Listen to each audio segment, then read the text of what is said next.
everybody, welcome back to another episode of Happiness Matters, the show with me, Beanie Man, and Mo the service dog, who is yawning on the floor right now, so he's really excited to be here. But it's all good. So today I'm excited. I have a friend here, Darlene Cole, and we met not networking.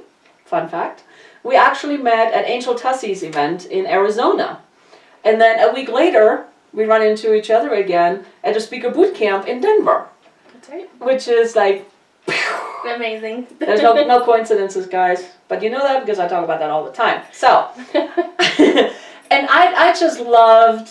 I mean, we didn't really connect at Angel's event because it was just a one-day thing and it was like fast and furious. Mm-hmm. But we had 2 days at the speaker boot camp. And since we all had to get on stage and share our story, I was like, oh. And right afterwards, like, I came to you and I was like, Darlene, I need you on my show. She did. We got the calendars out right then. We did it right then and there. And I just love your story because I can so relate to that. You know, with, okay, so she's a yoga instructor. She has a yoga school up in Brighton, Colorado.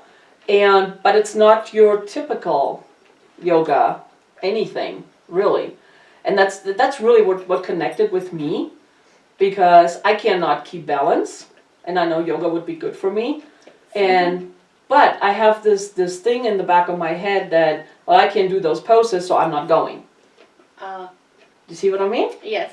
So, but anyway, share a little bit about you, your story, what, who, when, you know, all that good stuff. I'm Darlene Cole, and I'm located in Brighton. We work out of Brighton. I worked a corporate career for about 17 years, and I ended up switching that to pursue massage therapy and yoga, and now I'm an studio owner. Nice. You want me to share my story that I had done? You know, here's the thing. With this show, and you guys know this, you can share as much or as little as you're comfortable with. Okay. Okay. So. Well, I talked about, for me, the first time I really felt finding your center, as I called it, was in a yoga class. And I talk about, as I grew up, a child, we moved all the time, and we didn't even unpack our boxes before we'd move to the next place. We were always running around. So it was very interesting for me to come and check out people's houses and how they lived and what they were doing. And I would notice the big TV stands or entertainment centers that were in the middle of the room, and it's part of this time period, 80s, right, 90s, right. That was the thing. I don't remember those because we had they just we had a monster too. Yeah, so you know, I would be like, what are these things? They're just in the center of people's homes, these entertainment centers, and you know, we'd have dinner and we'd go watch TV with the sleepovers or whatever we were doing in front of these entertainment centers. So I really would take note when we'd go into these homes of what these entertainment centers looked like. And I honestly thought when people had really big ones that they just had it all figured out. Like that they knew something about life that I needed to know, that they, you know, that was sort of a symbol when right, they had it's like the epitome. It's like the big ones that took up the whole wall, and they were decorated with all their things passed down from their grandmas, or I don't know, just you know what I mean when you see it. So it was sort of my goal to have that in life. That's the highest goal I had set for myself. But you know what? We all got to start somewhere. It was the TV I hope you all have goals too. So my goal was to have the TV stand. And I began working at a very young age, about 14 years old. I would always work, and that was something ingrained of me, that you have to work harder, you have to work smarter, you just have to keep working. And so I did that. I would work 60, 100-hour weeks sometimes for the corporation I was working for. Get a life, man. Wow. That was my life. I just started, you know, as I grew Don't do that, guys. Not worth it. No. Not worth it, no. As I started working, you know, we'd do that. And the funny story was that they, at the time, the company I was working for wanted to motivate us to increase productivity, so they got us the Coke machine. It was like a fountain machine that you could just go to and get, you know, that perfect mixture of, and keep going. And I think there was an avenue of wellness in there, so we had this membership to a place across the street that offered a lot of yoga and was, you know, just very intense kind of thing. And I really didn't have any interest in the yoga. I would have just let that go on the nightstand. But It's there. yeah, a coworker did get me over there, and honestly, like, I just didn't, I thought the word yoga was weird. I thought, just all of it was a little like, really, why would I want to do this ever? Because it's a little torturous, So we get into the class and... Well, especially for girls like us. Yes. Going into anywhere that's fitness related. Yeah. It's intimidating. Yes. It is very intimidating. I think it's intimidating for everybody if it's not their normal environment. But if you are, if you have any sort of... If you have fluff. If you have fluff or disability kind of thing. Right, it's super intimidating. I know it is for me. And even still, right now I'm at this point where I'm like, whatever. I don't have the time, which is fine. It's my excuse now. But the thought sometimes is like, I really would like to do it, but... Yes, there's the but. I didn't have, that was kind of removed. It was right across the street. It was paid for. It was very, very convenient sort of thing. And so I went in and we, took yoga. I got to experience a little bit about breathing. And I say that because there's a huge emphasis on breathing. And when somebody tells you to, right. don't breathe hard or try to breathe this way, like it just becomes another thing that you feel strange about. Like how, so breathing into... Then you come into different poses and you have to learn the language, but they're so simple. I use the example crow pose and triangle pose, and you're just kind of wondering, like, where did this come from and why is this important? And I really felt a little tortured through the whole thing. We went through these warrior series, which now I know are to open up your hips and why. But in the moment, they just feel very uncomfortable. And so it was a long hour for me, and I'm the first class, and you finally come down to the Shavasana, the English version of corpse pose, where you get to just that be sounds still. Lovely. Was lovely because the torture part I was assuming was over. Very strange for me because... everyone was kind of sweaty and we're going to lay on the floor that didn't look very clean, and I didn't understand why anyone would pay for this or want to do this in their day whatsoever. But I went along with it, and we did the Shavasana, and I really felt calm. I think that, I was trying so hard not to fall on my face in class that you feel really, really calm now. Like all of the to-do lists went away, and the annoyances went away, and it was just me time, and I decided that that was my center. I didn't need the TV. And I love what you said at the boot camp with the stinky rag. Oh yes. So they passed some rags to put over your eyes. There's like cool, wet cloths to kind of cool you down. Don't they have some like oil? There's essential oils on them. So I think at this time it was more of like a patchouli essential oil, and that's kind of a scent that you either like or you don't like. So to me it was very stinky, and you put this over your eyes, and everybody was so grateful. On a nasty floor.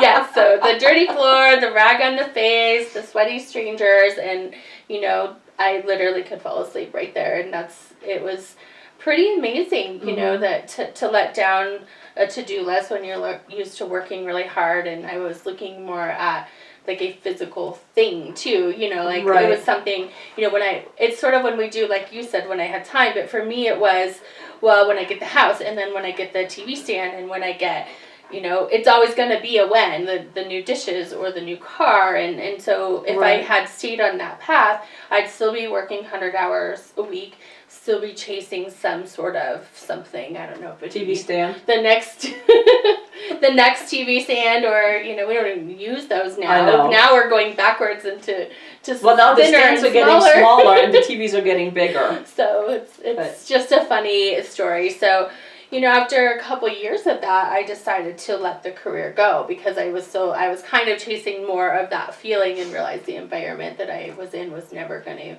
to work. Good for you for realizing. I mean, that's really good for you for realizing that and for having the courage to say, you know what, this isn't working for me. I'm out. Because it takes some guts. It took a lot because it wasn't just like leaving a place that I worked. It was like a family. It was people that I had worked with for a very long time, but this was the culture that we had, and they weren't going to understand, changing that from, I worked with different lenders and mortgages to massage therapy and yoga, and that just going from blah blah blah to that was never going to, they weren't going to come with me. Now I still have friends and people that I connect with that, but it changed all of our lives. Oh, I'm sure it did. But it's like, I just think it is fascinating, and I love that you just said, you know what, this isn't working for me. And I know there's a lot of you out there, Yes. they're in situations, and I get it has the financial security and all of that, and I get that. I'm not saying it's like walk away from everything, because you can start, and I did another show on that with somebody, you can start your side hustle, at any time. And again, Jim Rohn, I love Jim Rohn, working full-time on my job and part-time on my fortune. I love that. I love that. Yes. And anybody can do that. Anybody can do that. The trick really is to find that balance. Yoga can help. To find that balance is like, what's really important? Yeah. What is really important? And it's like sucking it up for a little while. What's hard right now to have what you want later. Or you can do easy now and continue doing what you're doing, but then your life will always be hard. Yeah. For me, it really was. I mean, I will say there was a 2-year time difference before I started realizing that maybe this environment You mean it didn't wasn't... happen overnight? No. But it also was something that, I just couldn't let that go. That voice that kept saying, this isn't really your path anymore. This served at its time. And it was just like this internal drive to go. And if you hear that, you're going to need to follow that. And whatever, baby steps, however you do it, but it's not going to go away. I tried to make sure that it would go away, but it didn't. It was very, it just became clear everywhere I went, and I'm sorry, I'm always doing weird stuff right now. Hey, don't do weird stuff. and You're I would say, distracting. like, when it is something that you want, and when you make that change, even though maybe the money is different, one door is open for you, right? If you take that step. And also I felt like it wasn't tiring anymore. It was exciting. It was new. It was like new life. So the work that you put in is different. Yeah. And it's different if you do and work on what you feel you should do. You should yourself. That's what I did for a long time. So stop shoulding yourself. Or you do what your passion is and what you really want to do. I work more now doing me and doing what's my passion than what I ever did before. Because before it's like I had to, now I get to. Yes. Because now, and I'm sure you do. I'm sure you still work the 100 Yes. hours a week, if not more. It's just it doesn't feel like work anymore because it's actually something that you enjoy and that you love and where your heart is. Yes. So that makes such a difference. Yes, it makes a difference, and also I think the side effects of what you're doing are, for me it's yoga and massage, and Right. it's not the same as, just something you have no real interest in. So it definitely And what makes I a love difference. is like what you do and what I do is watching people change. I mean, literally right in front of our eyes. Yes. And to really let go of, it's like for you it's the stress and all of that. For me it's the limiting beliefs and all of those old patterns, But watching people like get that weight off. Yes. And that, oh wow, now Like, I can put take it on the down world. for a minute. Right, they put it down for a minute, they put it down for a lifetime sometimes, and it's like, wow, I can really do, and it's like I feel rejuvenated and I feel whole and I feel like I can accomplish what I want to accomplish. And that, you can put a price tag on that.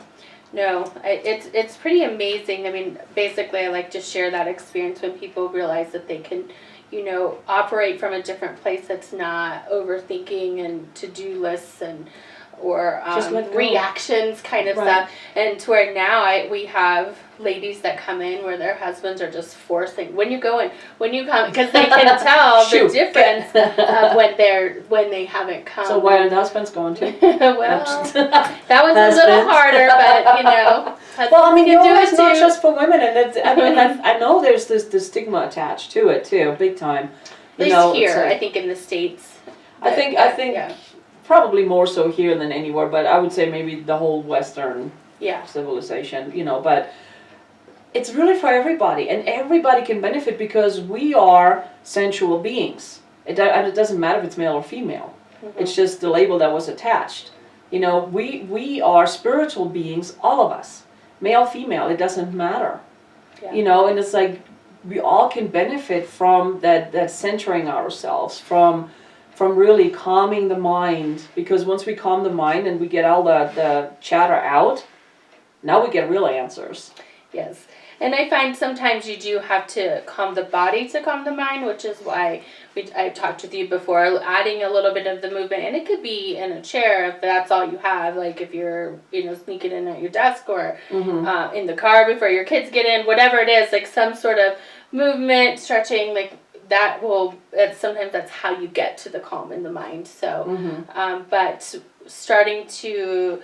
I always use like the example of the spine, if you're seated and you're like the typical meditation posture or something, it's just like it raises all the way up to your spine to where your energy changes, your mood changes. You can feel the energy. We talk about energy, it's woo-woo, but it does exist. When everything you go, is energy. When you go into a room that somebody's been arguing or something, you can feel it. So if you think in that way. Exactly, and it's I'm sure you guys too, it's like there's times where you can walk in a room and the saying, you can cut the tension with a knife, that's exactly what we're talking about. It's that energy, because you feel that tension, you feel all of that, and the same other way around too. You can walk in a room and you can feel the joy and the excitement and the happy and everything. It's the same thing, but it's all energy.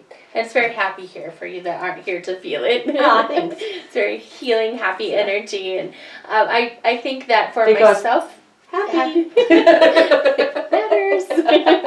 I think that, where I got stuck in life and where a lot of people get stuck is you just don't realize that it is a choice to change it and that you can. And it's so thick, like when we talked about the example of the room or the tension, it does make you think that you can't change it and that heaviness is what it is. But I had some examples this week that were tough, and I just went into gratitude because, simple things like grateful we're still alive today, grateful I get to pick my daughter up from school, and it really did work. I was kind of surprised myself at how fast that negativity or the heaviness of it broke. And I really like experiencing that every time, that it's powerful, that you don't have to stay here. It's huge, yeah. And I'm big on gratitude. I always tell people, it's like there's always something to be grateful for.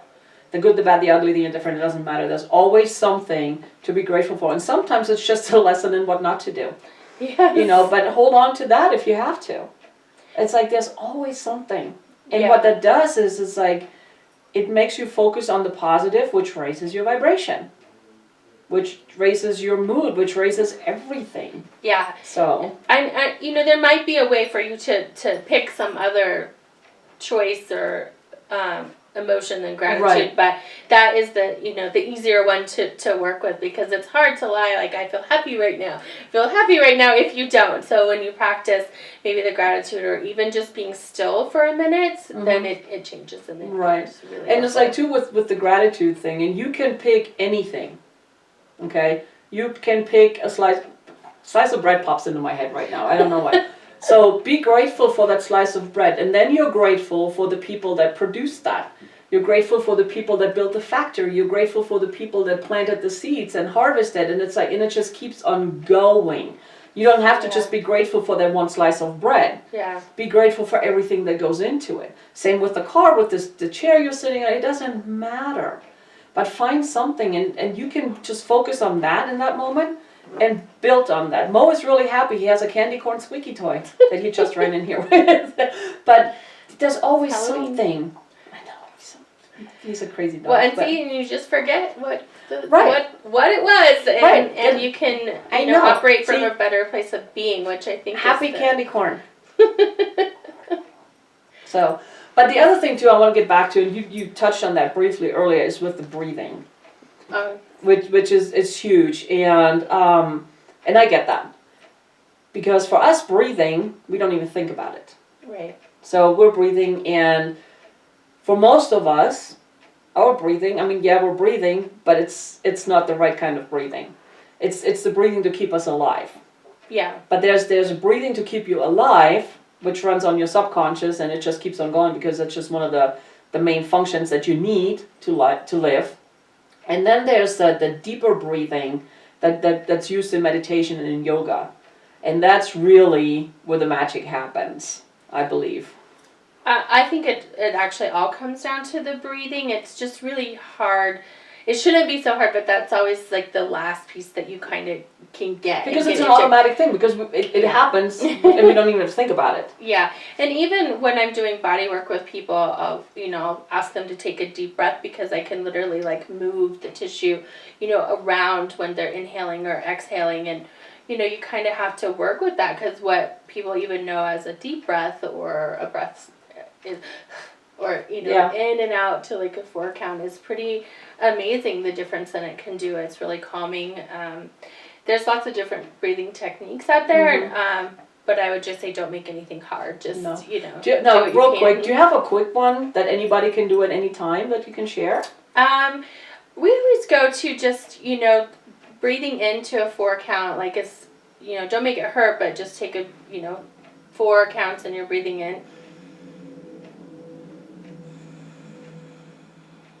And breathe out to the full 4 count, because you'll find that you can take it into the count of 4, but it's really hard to take the breath out to pause that. But it's very calming, and it can usually be healing if something's hurting in your body. You can kind of focus away from pain, or get maybe deeper into if you're doing yoga into that pose or that kind of thing. Oh, okay. It kind of takes your mind off of my thighs are burning right now, but you're counting your breath or Because or you're holding focused it. on the counting, Yeah. and you can only do one thing at a time. So when you're focused on counting, you cannot focus on your pain. Yes, yeah. I mean, I like to keep it super simple. There's lots of different breathing techniques. There's breath of fire breathing where you just do the short in and That's out. gonna be Lamaze when you're giving birth. But it's, kind of, people will talk about cleansing breaths for like change of season, that kind of stuff. Okay. But they'll use that in some meditations and stuff. Oh, I like that. I just, just breathe and keep it going and And be aware. I mean, be mindful of your breathing. Don't just breathe because that's what you do anyway. yeah. It's like if you need to calm your mind, if you need to calm anything in your body or anything, just take a mini. I call it a mini vacation. It's like just close your eyes and your eyes, and focus on your breathing. And it's like, and if you want, picture yourself. If you like the mountains, picture yourself on the mountaintop. If you like the beach, picture yourself on the beach. Because to me that adds to it. Yeah. And it's just like I picture myself. Sometimes I'm in the mountains, sometimes I'm on the beach, and sometimes I'm just in the woods. It's like whatever my mood is at that time. So, and I just close my eyes and I picture myself there, and then I focus on the breathing. And I do that for like 1 to 5 minutes. And it's a mini vacation. It is so amazing. That's very nice. We do often joke about being on the beach when we're doing difficult poses or, picturing the beach. And there comes the wave. So one thing I try to incorporate now is, I think I had read it in one of the Brene Brown books, but she talked about, you can tell people that want to practice vulnerability or just practice maybe their response, because she calls their shitty first draft, like your immediate response that you want to put out, but always just take that breath right there. That's the biggest one for me to practice right now before. So maybe you can at least finish hearing the person if you're like breathing before they, you just jump in with them or what you have to respond with. And sometimes I have found that I was jumping to conclusions, so giving that breath, giving that moment is really and we're helpful. conditioned to react. Yes. We're so conditioned to just react. Yes. Like whatever comes thrown at us is like, blah.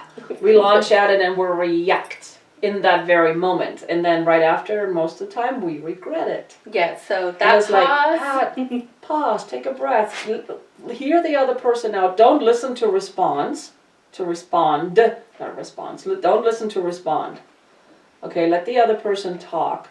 And then take a minute, and it's like, okay. And then respond.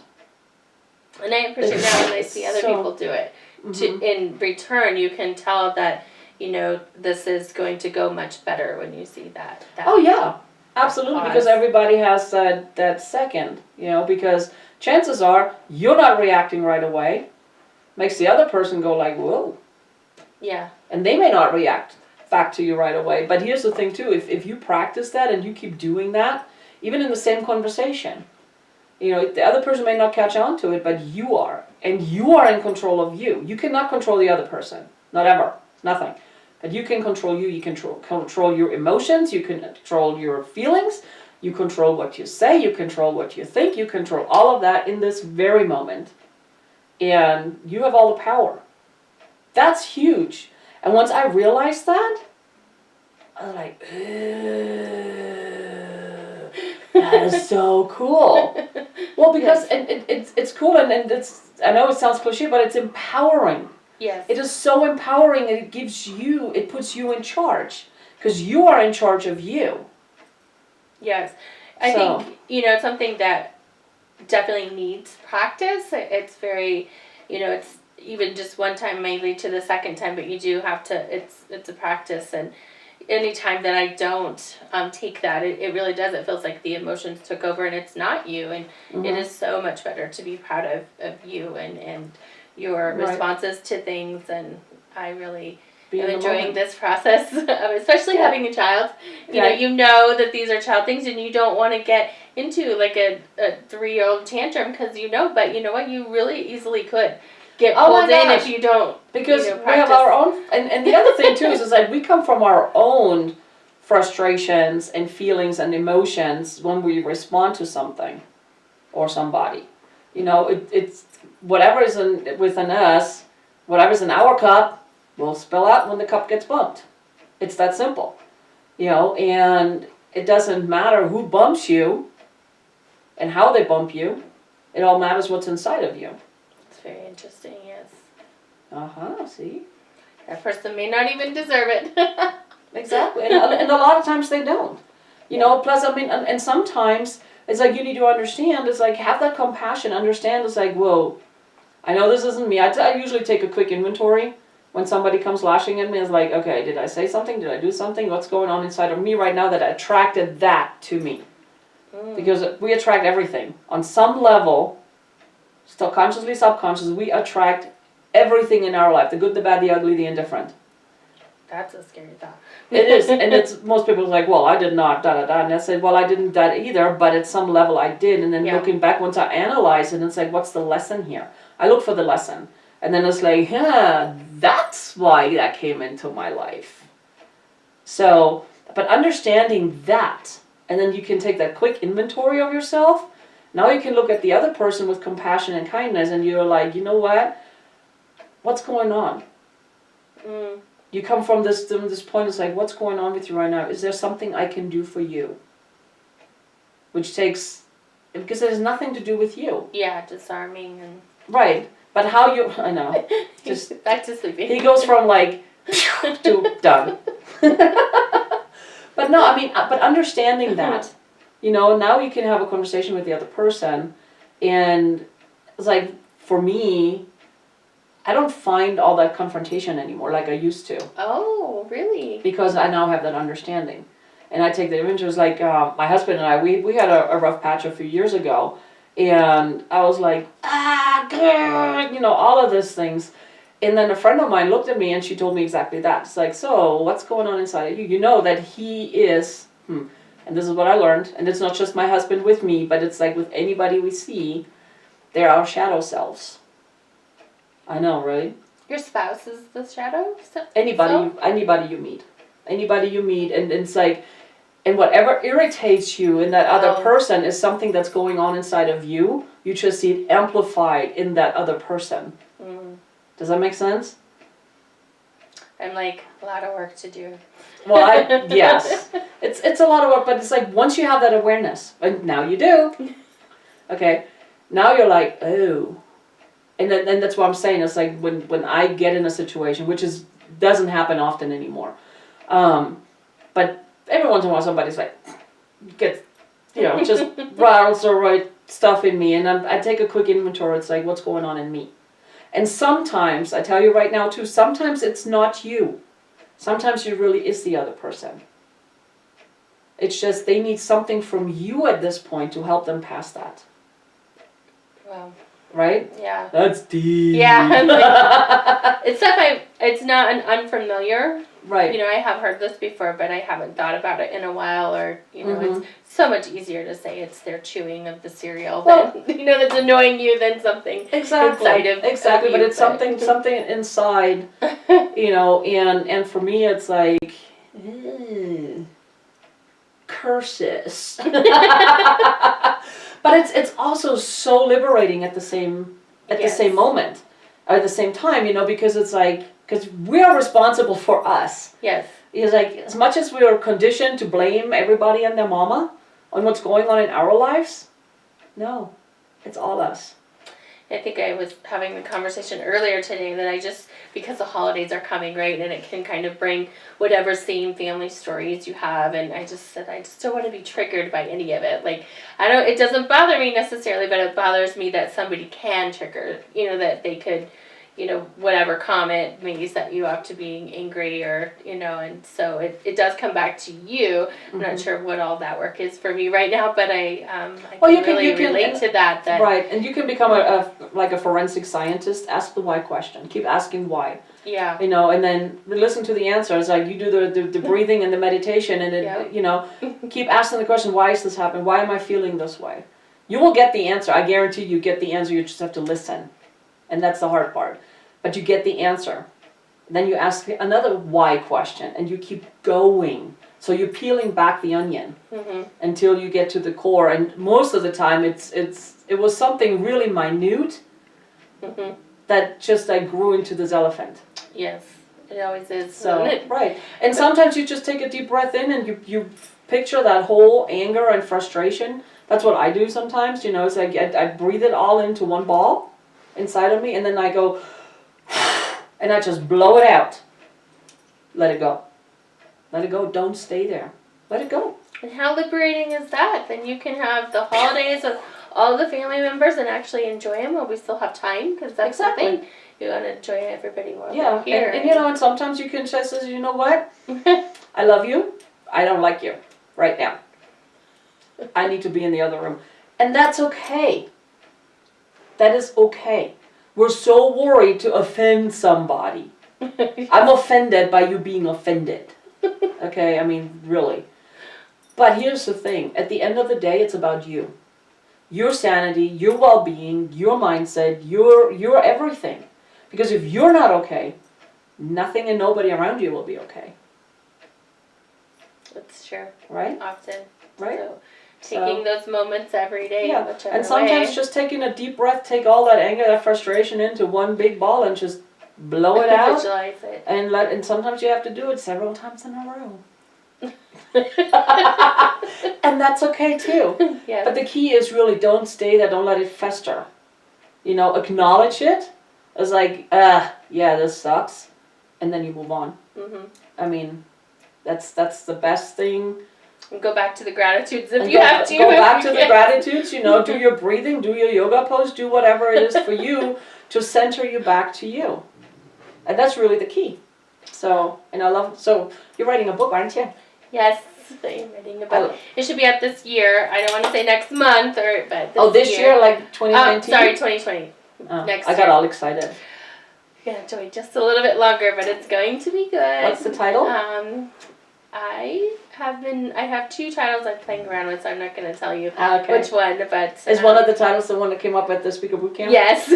Which I love. I do address the topic of what I call yoga porn in there. Whether or not that's the title, you'll have to wait and see. See, I love the title. I It's think very, it will get people. it is the disruptor. I have found that not everybody can tolerate hearing the word porn or knowing what I'm talking about, and I'm not talking actually about porn. Right. When I say yoga porn, it goes back to what we talked about when we first started, that, you know, there's certain images that you think of when you think of yoga classes or really fitness classes, and you could take that, you know, across to a lot of things. It's not just yoga, but there is a lot of stigma that I have heard as being a studio owner about, you know, why they can't come in because you don't look like this or you don't look like that. If you say yoga porn, you should have an image already in your head of what I said. And so that's what the the book does address that, I love that's that. not necessarily true, and yoga originated really in India, and they would be pretty much horrified at anything that we do here called yoga, and they would, Right. none of it is its origin is what I'm saying, and I don't want to get too deep into philosophy, but I just want to say that, please come, please work through, you included, there's several different forms of yoga, there's several different things that you can practice, and if you don't, from whatever shoulda, coulda, woulda kind of statements, then you're missing out on some healing and some opportunity for yourself. Right. So I really just want to encourage people to come in, and I don't look like a yoga body, and I don't look like what maybe you would think would be a studio owner, but I am, and I do daily with everybody, and we really, when I come onto the mat, and I actually teach sometimes, nobody cares as much as you think they do. We don't care, and that's kind of what the book is about, just getting you to the mat and getting over how much really it's you that cared, or you that, again, going back to you, what your expectations are, because it's usually not what you're met with in the world. So. No, I love that. And I mean, and with that, it's like with everything else, when you look into hiring somebody or finding a studio, whatever it is, do your homework, do your due diligence. Ask the questions, check them out. I'm sure they all offer a free class so you can go and check it out.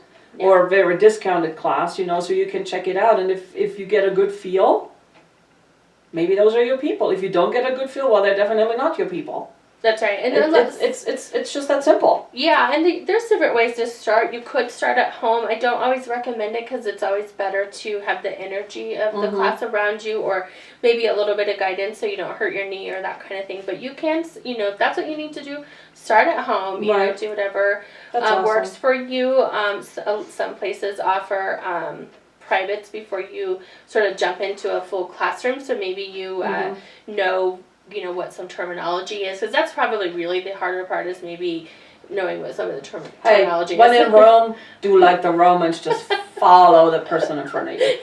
Yes. And the rest will come. It's just, trying to, I just want to encourage people to do something good for themselves. That, again, I like that connection of yoga to calm the body, to calm the mind, but really I'm chasing just that calmness for people. And I have the massage side too that I worked with, and I tried to name that state that people are in when they're on my table, where they're not really asleep, but they're not fully awake. It's called chillax. Yes, it's just amazing. And everything is so much more simple, and life is good, and that is, again, it's chasing that state for me that we could operate from, and you just, when you're in that mood, you love everybody, and if you had a cup of tea, it's like the best tea ever. Right. Everything is better when you're chilled and when you're in a good place. Just staying there, and unfortunately we can't do massage all the time, so to me it was like taking one-on-one, which was massage, to one-to-many, opening into yoga, because that end of period that you've worked and you get to relax is sort of a similar kind of state, and you get to have that hopefully once a day if you can go, or once a week at least. I find that when I stay at home, sometimes I have to do things at home. It just doesn't quite work the same, because you can notice you need to vacuum, or the dishes aren't done. The to-do list. It's not as easy to shut that. Now, others may not have that problem, but for me it's kind of harder. Or quite frankly, Mo might try to do it with you, or the animals want to join in. So find that place wherever it is, and that I talk about both of those things in my book, finding that place, keeping that place, which is the reason for the title of, I'm not sure which one I want to go with. You know what, either way, I think it'll be phenomenal, and I love what you do, and continue doing you. I love that. You do you, because nobody is you or like you, and nobody can do you better than you. And stay tuned. Jumping the gun here. So anyway, thank you, Darlene, for coming down to be in the studio here with us and sharing your passion and your love for yoga. Thank you and for having the me. Nuggets and the wisdom and all that, and the Starbucks. We love Starbucks. I appreciate that. So thank you so much. Thank you all for watching, and stay tuned. I have big news coming. I'm starting a membership program where I do 2 1-hour Zoom calls a month. Q&As. So if you have any questions that you have to ask, like when it comes to mindset and your whole you know, drop me a note either down below in the comments or send me a message. You can come over to my website, mattersofperspective.com. There's going to be a bunch of information there. I'm giving away right now a guide to forgiveness. It's huge because we all need to have that piece, you know, and there's a little extra bonus guide in there for manifestations. So that's coming. And then I'm also working on releasing my home study course, Connect the Dots, A Path to Happiness. I'm excited. It's in the works, and that's scheduled to be released no later than the 15th of November. Amazing. Of 2019. So that's all coming. Stay tuned. You know, subscribe to the channel, please. Share with your friends if you get any nuggets from that. If there's a topic or somebody you would like me to talk to have on the show, please connect us, drop your comments, and just, you know, let me know what you want to hear, what you want to talk about, and what you want more information on. So that's it. Thank you for watching. I love you guys. You are awesome. As always, be happy, be kind, be loved. Until next time. Bye.